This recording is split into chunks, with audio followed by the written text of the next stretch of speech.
여러분은 끝났다. 아, 이제 진짜 끝났다. 어떡하냐? 이렇게 생각하실 때가 있으십니까? 저는 그럴 때가 많이 있어요. 근데 이제 이 끝났다라는 말이 끝이 나서 홀가분한 그런 느낌의 끝이 아니라 정말 끝이 나서 절망적이고 두렵고 떨리는 그런 마음이 들었던 적이 여러분이 있으십니까? 저는 이번 주 중에요. 절망까지는 아니지만 순간 막막하고 답답한 순간을 맞이한 일이 있었습니다. 네, 이번 주 월요일이었는데요. 1년에 몇 번 없는 노회에 참석하기 위해서 대전을 가야 했습니다. 그래서 미리 예매해둔 이제 KTX를 타기 위해 용산역에 이제 10분 전에 도착을 했어요. 그런데 이 시간이 너무 일렀었는지 용산역으로 이어지는 그 아이파크 건물이 문을 열지 않은 거예요. 제가 오토바이를 타고 갔거든요. 그래서 순간적으로 불안이 찾아오기 시작했습니다. 이제 길을 찾아 헤매기 시작했어요. 건물 안으로 들어갈 수가 없으니까 이게 어떻게 용산역으로 연결돼야 되는지 모르겠더라고요. 길을 찾아 헤매면서 아, 이거 놓치면 어떡하지? 표는 또 있을까? 아, 노예 늦으면 어떻게 하지? 등등 그 짧은 10분 동안에 정말 수많은 생각들이 찾아왔습니다. 그리고 이제 우여곡절 끝에 이제 KTX를 탈 수 있는 열차 홈으로 계단을 막 뛰어 내려가는데 안전봉 2개를 딱 들고 있는 안전요원이 X자를 딱 그리시면서 안 된다라고 표시를 하는 것을 보았습니다. 그리고 제 두 눈으로 KTX가 떠나는 그 열차를 바라만 볼 수밖에 없었습니다. 순간적으로요. 아, 끝났다. 어떡하지? 하고 잠시 멍해졌습니다. 어떻게 해야 될지 모르겠더라고요. 눈앞에서 열차를 놓친 게 아마 좀 과한 표현일진 모르겠지만 승천하신 예수님을 바라보던 제자들도 이렇게 멍하니 어떻게 해야 될지 몰라서 바라보고 있었지 않았을까라는 생각도 했습니다. 저도 이제 아무런 생각이 나질 않더라고요. 그때 이제 안전요원이 바로 얘기하더라고요. 빨리 티켓을 취소하시고 다른 열차를 알아보라고 그렇게 안내를 해주었습니다. 이제 결국 저는 용산역에서 1시간 10분을 더 기다리고서 열차를 탑승하고 노예는 늦게 도착하게 되었습니다. 뭐 열차를 놓친 것으로 무슨 끝이 났냐, 절망적이냐 이렇게 말할 수 있겠냐마는 사실 우리 인생에서도 사업의 실패나 노력과 수고 이런 일들이 의미가 없게 되는 그런 일들을 경험하게 되면요. 아, 끝났다. 절망적이다. 라는 마음이 들 때가 있을 것 같습니다. 그런데 오늘 우리의 상황보다 훨씬 더 절망적이고 정말 끝이라고 여기고 있는 사람들이 있습니다. 바로 누구냐면 이스라엘 백성들입니다. 이스라엘 백성들은요, 지금 바벨론이라는 어마어마한 강대국 앞에 예루살렘이 포위되어 있어요. 이스라엘은 지금 어떤 상황이냐면 분열되었습니다. 그래서 북이스라엘과 남유다로 분열 왕국으로 나뉘어져 있는데 북이스라엘은 이미 아수르라는 나라에 의해서 정복을 당했고요. 이제 이스라엘 백성이라고는 남유다 하나 이 왕국만 남았는데 이마저도 바벨론이라는 왕국에 의해서 포위당하고 있는 거예요. 사실상 이제 전쟁에 패배하고 정복당했다라고 말해도 전혀 이상하지 않을 정도의 상황입니다. 왜냐하면 남유다의 왕이었던 여호야김이라는 왕이 남유다의 왕이었거든요. 이스라엘의 왕이었는데 이 여호야김과 이제 귀족들의 자녀들 또 귀족들의 일부가 포로로 잡혀갔기 때문입니다. 이때 함께 잡혀간 이스라엘 백성 중에서 이제 우리 다니엘과 세 친구들이 포함되어 있는 것이죠. 포위되었습니다. 그리고 포로로 잡혀가는 백성들이 있습니다. 어떤 마음이었을까요? 정말 절망적이다. 정말 끝이 났구나. 이제 우리나라는 망했구나. 이런 생각이 들지 않았겠습니까? 바벨론은요, 젊은 사람들을, 특히 젊은 이스라엘 사람 중에 귀족 출신의 건강하고 잘생기고 똑똑한 사람들을 포로로 데려갔습니다. 왜냐하면요, 이들에게 바벨론의 문화를 가르치고 적응시켜서 장차 바벨론의 왕을 섬기게 하기 위함의 뜻이 있었죠. 아마도 이를 지켜본 다른 이스라엘 사람들도 귀족 출신의 사람들이 바벨론의 왕을 섬기는 모습을 보면 이스라엘의 문화와 정체성이 자연스럽게 무너질 것이라고 생각했기 때문입니다. 이것이 바벨론의 정복의 방식이었습니다. 이렇게 이스라엘은 끝이 나는 것처럼 보입니다. 회복은 상상할 수조차 없는 현실이었겠죠. 왕족과 귀족들이 막 포로로 잡혀가는데 그 남은 백성들은 어떤 마음이 들었겠습니까? 앞이 보이지 않았을 것입니다. 사람들은 정말 모두가 나라가 망했구나, 끝이라고 생각했을 것입니다. 근데 포로로 잡혀간 사람들은 어땠을까요? 다니엘과 새 친구들은요, 최고의 환경, 당대 최고의 문화와 최고의 기술, 지식들을, 그리고 최고의 음식들을 제공받았습니다. 많은 신학자들은요, 이제 이 다니엘과 새 친구들이 10대, 아마도 14세에서 18세 사이에 이 10대의 나이에 포로로 잡혀갔을 것이다라고 이제 말하고 있는데요. 이 10대들이 이 바벨론의 문화의 유혹 속에서 어떻게 견뎌낼 수 있었을까요? 사실상 귀족으로 살다가 포로로 잡혀왔어요. 포로의 신분이라는 것 그 자체만으로도 엄청난 압박감이 있었을 겁니다. 이제 우리가 어떻게 해야 되지? 이런 생각이 있었을 거예요. 그런데요, 그 신분과는 또 다르게 정말 모든 것이 달콤한 것입니다. 왜냐하면 좋은 음식, 좋은 지혜, 최고의 문화, 최고의 지식, 최고의 기술들, 최고의 환경 속에서 모든 것을 제공받고 있었던 그런 시대였기 때문에 이들이 이스라엘의 정체성을 정말 이 달콤한 유혹 속에서 지킨다는 것은 정말 쉽지 않은 일이었을 것입니다. 왜냐하면 대부분의 이스라엘의 율법과 어긋나는 그런 바벨론의 문화에 맞닿아 있었기 때문입니다. 사실 그 안에서 본인 이스라엘의 정체성을 지킨다는 것은요, 사실상 불가능에 가깝다고 생각이 되지 않습니까?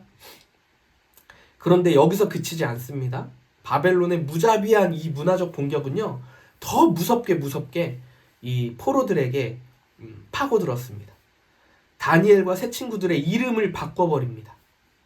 다니엘이란 원래 이름의 뜻은요, 하나님은 나의 심판자라는 뜻입니다.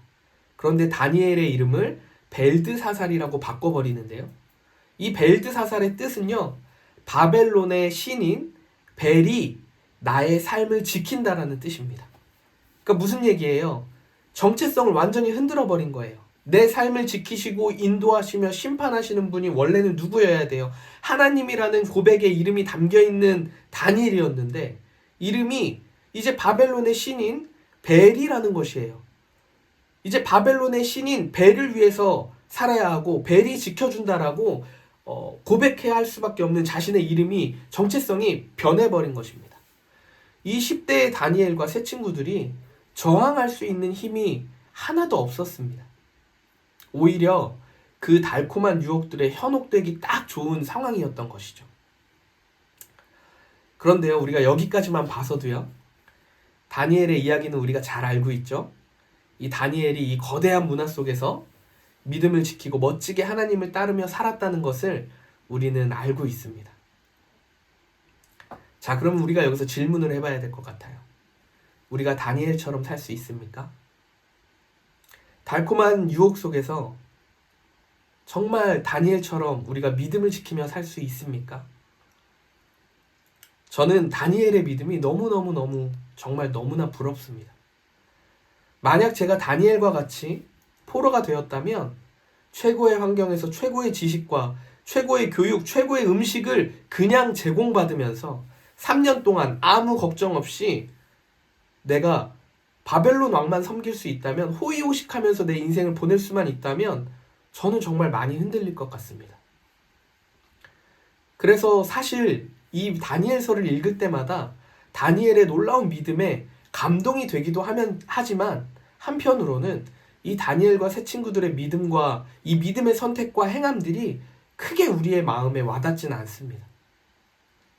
그래서 그들처럼 살겠다는 도전이 막 마음속에서 일어나진 않습니다.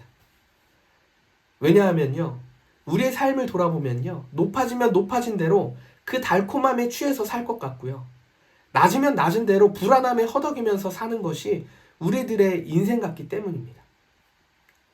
이스라엘은요, 바벨론의 포로로 살았습니다. 근데 이 시대는 우리는 어떤 포로가 되었습니까? 자본의 포로로 살아가고 있는 것 같습니다. 원하던 원치 않던 생존을 위해서 자본을 최우선의 가치로 삼고 살아갑니다. 배운 적도 없는데 우리는 우리의 삶의 가장 중요한 가치가 모든 생각과 사고와 인식이 자본으로 돼 있습니다. 믿음을 가진 자들의 외치는 말들은 정말 희미한 것 같습니다. 이런 절망적인 포로의 삶을 우리는 어떻게 하면 벗어날 수 있을까요? 강력한 이 자본의 힘 앞에서 우리는 어떻게 믿음을 지키면서 살아갈 수 있을까요? 앞으로 우리는 오늘부터 다니엘서의 말씀을 계속해서 묵상하면서 하나님 나라를 살아가는 믿음의 사람들에 대한 묵상을 함께 나누고자 합니다. 바라는 것은요, 성령 하나님께서 우리 마음에 감동을 주셔서 우리의 눈을 여시고 우리의 마음을 깨우셔서 하나님의 시선으로 우리들의 인생을 바라보게 되기를 그리스도의 이름으로 축원합니다. 포로된 이스라엘과 우리들의 삶을 한번 생각해 봅니다. 만약에 이 포로의 삶이 하나님의 빅피처, 큰 그림이라면 여러분 어떤 마음이 드십니까? 하나님께서 우리를 사랑하셔서 포로된 삶을 하나님께서 허락하신 것이라면 여러분 어떻습니까? 오늘 본문 2절은요 이렇게 말하고 있습니다. 주께서 유다 왕 여호야김을 느부갓네살 왕에게 포로로 넘겨주셨습니다. 그리고 하나님의 성전에 있던 기구 일부를 느부갓네살 왕의 손에 넘겨주셨습니다. 이상합니다. 하나님께서 직접 넘겨주셨다는 것이 정말 너무나도 이상합니다. 유다 왕 여호야김을 넘겨주시는 것도 모자라서요. 이제는 하나님 성전의 기구도 바벨론의 왕 느부갓네살 왕에게 넘겨주셨습니다. 도대체 하나님께서 왜 이렇게까지 하셨을까요? 그러려면 이제 여호야김이 누구인지에 대해서 우리가 좀 배경을 알아야 되는데요. 유다의 왕인 여호야김은요, 그의 아버지 요시야 왕과는 다른 삶을 살았습니다. 이 요시야 왕은요, 여호야김의 아버지인 요시야 왕은요, 하나님 앞에서 정말 선한 삶을 살았던 왕입니다. 가난한 자를 도울 줄 알았고 정말 하나님의 마음을 품고 왕의 그 권한을 가지고 정말 잘 백성들을 다스렸던 사람입니다. 그런데 그의 아들인 여호야김은요, 탐욕으로 가득했고요, 정말 악함으로 가득한 왕이었습니다.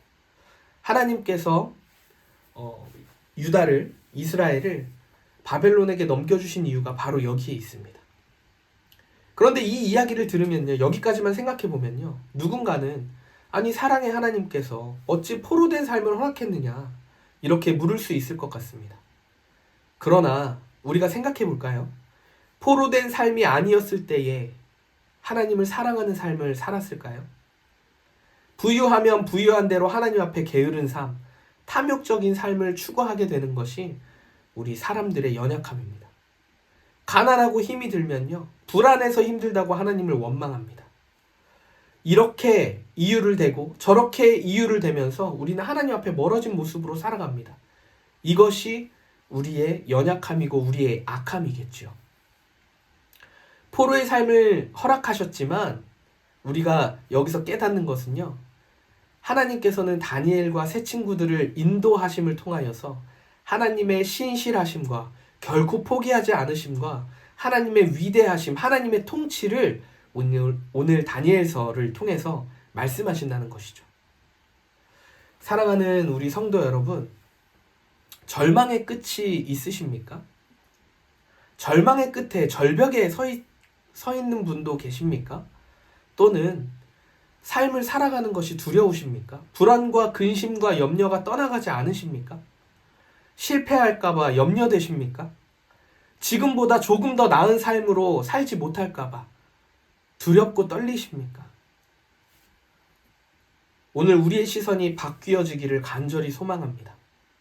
세상의 시선이 아니라 하나님의 시선으로 우리의 삶을 인도하시고 통치하시는 그 하나님의 시선으로 나의 삶과 우리 세상을 바라보게 되기를 그리스도의 이름으로 축원합니다.